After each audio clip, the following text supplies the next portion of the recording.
নমস্কাৰ ছাৰবাইদেউসকল। সদৌ অসম কৰ্মচাৰী পৰিষদে ৰাজ্যৰ চৰকাৰী কৰ্মচাৰীসকলৰ বাবে আজি এটা অত্যন্ত গুৰুত্বপূৰ্ণ খবৰ দিছে, যিটো খবৰ ৰাজ্যৰ প্ৰতিজন চৰকাৰী কৰ্মচাৰীয়ে জনাটো অত্যন্ত প্ৰয়োজন। হয় ছাৰবাইদেউসকল, শেহতীয়াকৈ ৰাজ্যৰ চৰকাৰী কৰ্মচাৰীসকলক লৈ এটা বৃহৎ মন্তব্য কৰিছিল আৰু সেই মন্তব্যৰ ওপৰতে আজি সদৌ অসম কৰ্মচাৰী পৰিষদৰ সম্পাদক প্ৰধান দিলীপ কলিতাই গুৰুত্বপূৰ্ণ খবৰটো দিছে। গতিকে বলক এটা ভিডিঅ' ক্লিপৰ জৰিয়তে আমি আজিৰ এই গুৰুত্বপূৰ্ণ খবৰটো জানি লওঁ। আউটসোৰ্চিঙৰ যিটো ব্যৱস্থা আজিৰ পৰা এটা দশকৰ আগতে আৰম্ভ হৈছিলে।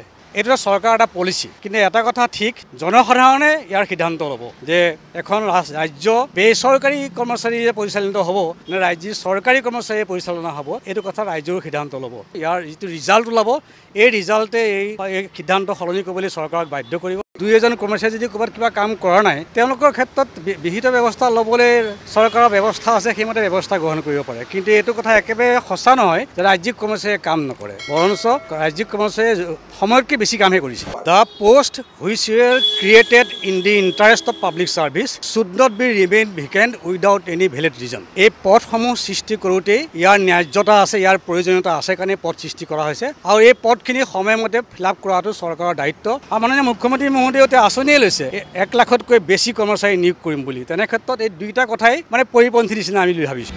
হয় ছাৰবাইদেউসকল, দুদিন পূৰ্বে ৰাজ্যৰ মাননীয় মুখ্যমন্ত্ৰী ডাঙৰীয়াই নিযুক্তি পত্ৰ বিতৰণী অনুষ্ঠান এখনত গৈ চৰকাৰী কৰ্মচাৰীসকলৰ উদ্দেশ্যে মন্তব্য কৰি কৈছিল যে এইবাৰ যোৱা লোকসভা নিৰ্বাচনত ৰাজ্যৰ চৰকাৰী কৰ্মচাৰীসকলে শাসকীয় বিজেপি দলক ভোট দিয়া নাই, আৰু উক্ত বিষয় সন্দৰ্ভতে ৰাজ্যৰ মুখ্যমন্ত্ৰী ডাঙৰীয়াই চৰকাৰী কৰ্মচাৰীসকলৰ উদ্দেশ্যে বহুকেইটা মন্তব্য কৰিছিল, আৰু সেই মন্তব্যসমূহৰ প্ৰতিক্ৰিয়া ৰূপেই আজি সদৌ অসম কৰ্মচাৰী পৰিষদৰ সম্পাদক প্ৰধান দিলীপ কলিতা ডাঙৰীয়াই উক্ত মন্তব্যকেইটা কৰিছে।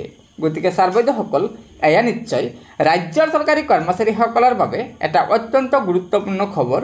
আশা কৰিছোঁ লগৰ বন্ধুবৰ্গক এই ভিডিঅ'টো শ্বেয়াৰ কৰি আজিৰ এই গুৰুত্বপূৰ্ণ খবৰটো জনাই দিব, আৰু পৰৱৰ্তী সময়ত ৰাজ্যৰ চৰকাৰী কৰ্মচাৰীসকলৰ বিভিন্ন খবৰসমূহ সম্পূৰ্ণ শুদ্ধ তথ্যৰ ওপৰত পোনপ্ৰথমে পাবলৈ অনুগ্ৰহ কৰি আমাৰ এই চেনেলটো ছাবস্ক্ৰাইব কৰি ল'ব।